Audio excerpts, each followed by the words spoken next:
Welcome to this comprehensive exploration of Forged, Writing in the Name of God by Bart Ehrman. This is a detailed examination of one of the most challenging topics in biblical scholarship, the reality of ancient forgery within the New Testament itself.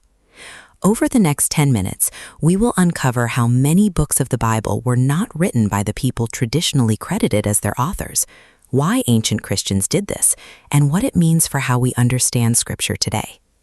Let us begin with the big picture. The New Testament contains 27 books. According to traditional Christian belief, these were written by apostles or close associates of Jesus. Matthew, the tax collector, wrote the Gospel of Matthew. Mark, the secretary of Peter, wrote the Gospel of Mark. Luke, the physician and companion of Paul, wrote the Gospel of Luke and the Acts of the Apostles. John, the son of Zebedee, wrote the Gospel of John, 3 letters, and the book of Revelation. The Apostle Paul wrote 13 letters. Peter wrote 2 letters. James and Jude, the brothers of Jesus, each wrote a letter. That is the traditional picture. But modern scholarship tells a very different story. Bart Ehrman, a leading textual critic and historian of early Christianity, spent years investigating the authorship claims of every book in the New Testament. His conclusion is startling. Somewhere between 7 and 9 of the 27 books in the New Testament are forgeries. They claim to be written by someone they were not. This practice has a technical name. It is called pseudepigrapha, from the Greek words for false writing. Forgery was widespread in the ancient world. It was not unique to Christianity. Greek philosophers, Roman politicians, Jewish scribes, and Egyptian priests all produced documents in other people's names. There were medical texts falsely attributed to Hippocrates. There were philosophical dialogues falsely attributed to Plato and Pythagoras. There were Jewish writings falsely attributed to Moses and Enoch. Forgery was a known and recognized phenomenon. But here is the critical question. Did ancient people consider it wrong? The answer is yes. Ancient sources show that when forgeries were discovered, they were condemned. The church father Serapion of Antioch, around the year 200, initially accepted the Gospel of Peter as authentic, but when he learned it was a forgery, he rejected it publicly. This proves that early Christians did distinguish between authentic and forged writings, and they did not approve of deception. So how do scholars detect forgery today? Ehrman uses 4 main criteria. First, theological divergence. If a book teaches doctrines that contradict what we know the claimed author believed, that is a red flag. For example, the authentic letters of Paul teach that salvation comes through faith apart from works of the law. But the letter of James says faith without works is dead. These are difficult to reconcile as coming from the same theological tradition. Second, stylometric analysis. Every writer has a distinctive vocabulary, sentence structure, and grammatical style. Computers can now measure these differences with precision. The disputed Pauline letters contain vastly more unique words per thousand than the undisputed letters. Ephesians uses 72 unique words per thousand.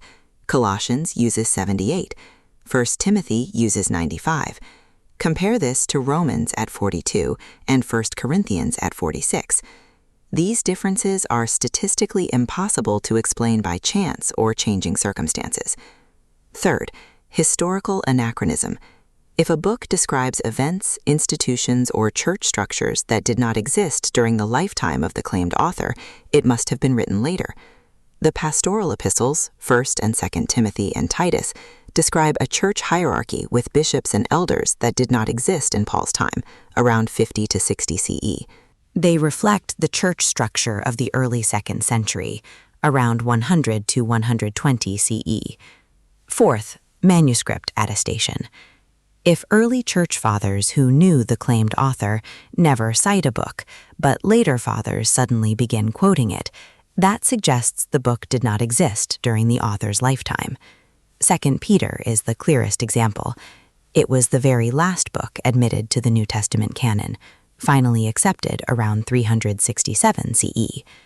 Now let us examine the specific cases. Starting with the Pauline letters, the evidence is particularly strong. Scholars universally accept 7 letters as genuinely written by Paul: Romans, 1st and 2nd Corinthians, Galatians, Philippians, 1 Thessalonians, and Philemon. These share a consistent theology, vocabulary, and historical context. They address real situations in Paul's churches during his missionary travels in the 50 CE. But 6 other letters claim to be by Paul: Ephesians, Colossians, 2 Thessalonians, 1 Timothy, 2 Timothy, and Titus. Most critical scholars conclude these were written by Paul's followers after his death, adapting his ideas to new situations. The pastoral epistles go furthest. They claim Paul's authority while promoting a conservative social agenda that contradicts Paul's authentic teaching. In Galatians chapter 3, verse 28, Paul wrote that in Christ there is neither male nor female, all are one.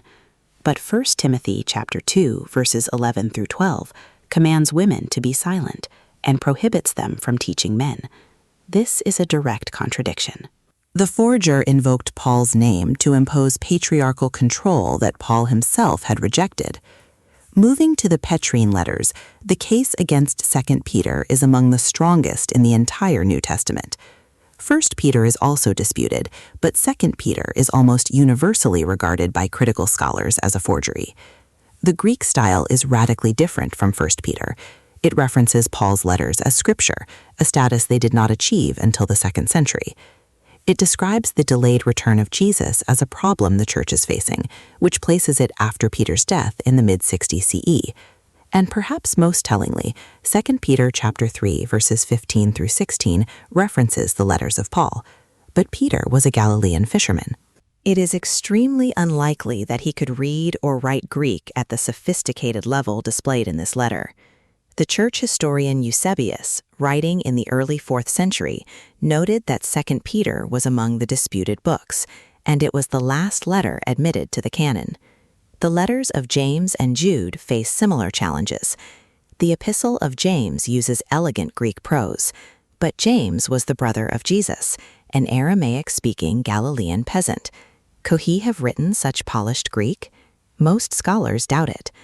The letter also shows familiarity with Paul's writings and debates about faith and works that took place after James' death in 62 CE. The Epistle of Jude references the Book of Enoch and the Assumption of Moses, Jewish texts that were not considered scripture by most early Christians. This suggests a later date and a different author. The Johannine literature presents a different but equally complex picture.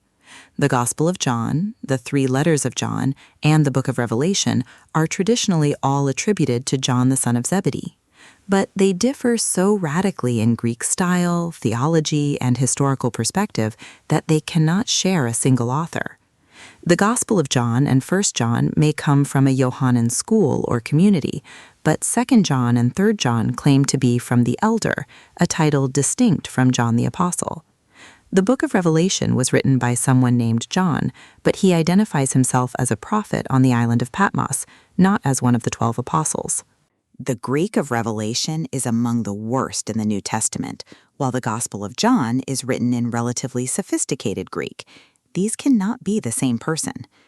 Beyond the New Testament canon, the world of ancient Christian forgery was vast. Ehrman catalogs dozens of non-canonical forgeries.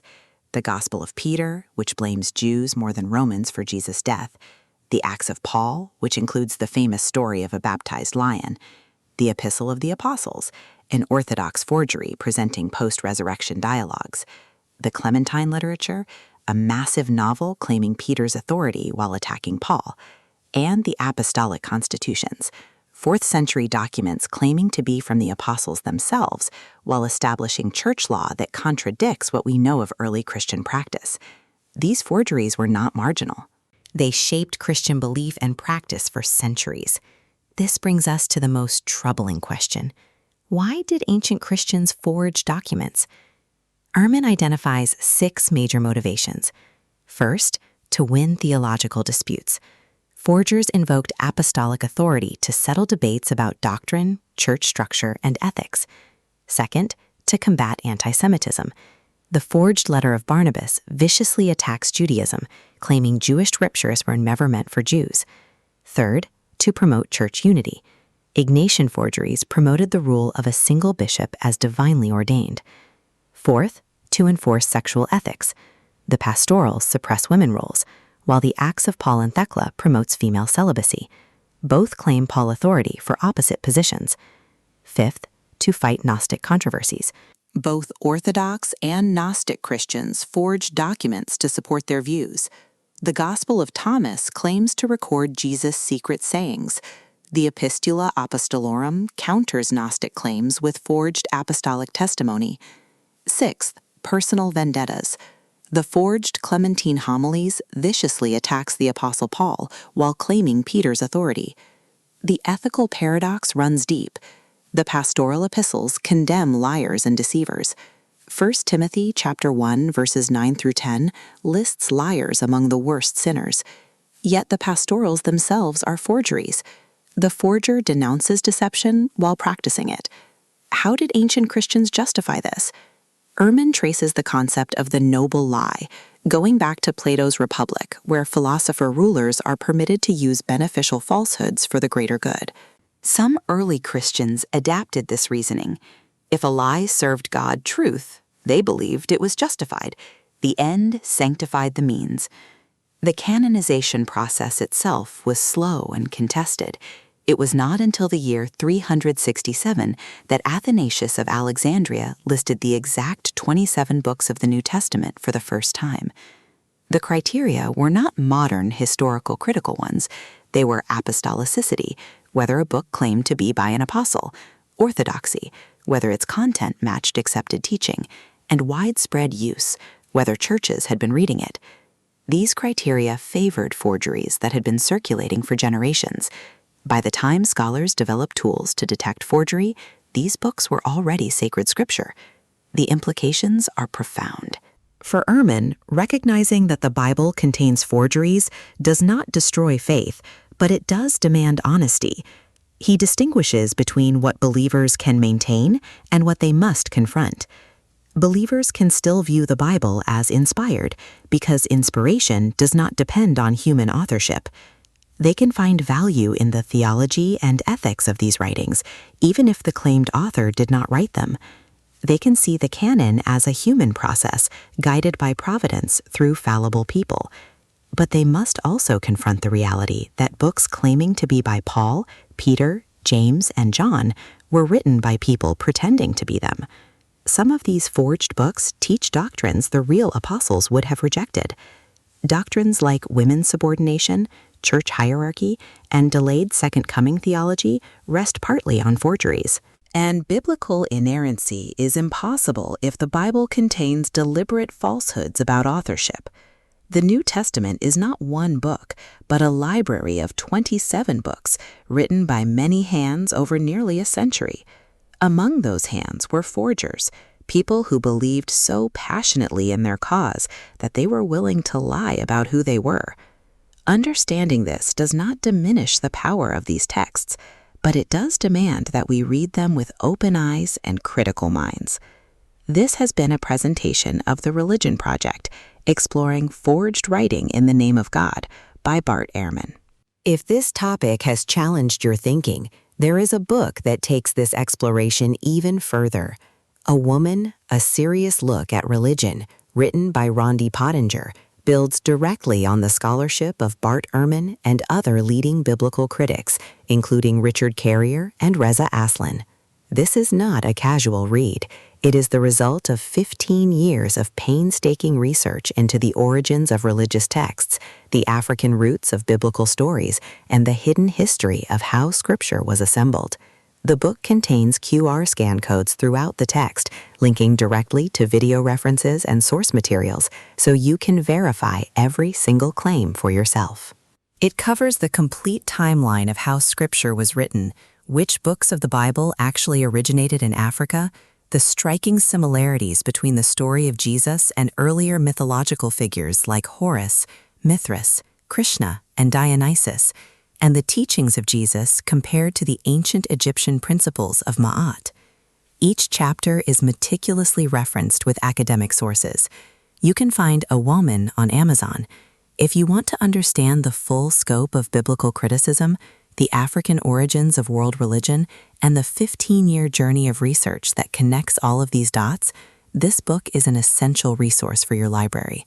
The QR scan codes alone make it worth the purchase, giving you direct access to the video lectures, interviews, and source documents that support every claim made in the text. Look for AWOMEN, A Serious Look at Religion, on Amazon, and continue your education far beyond what this video could cover.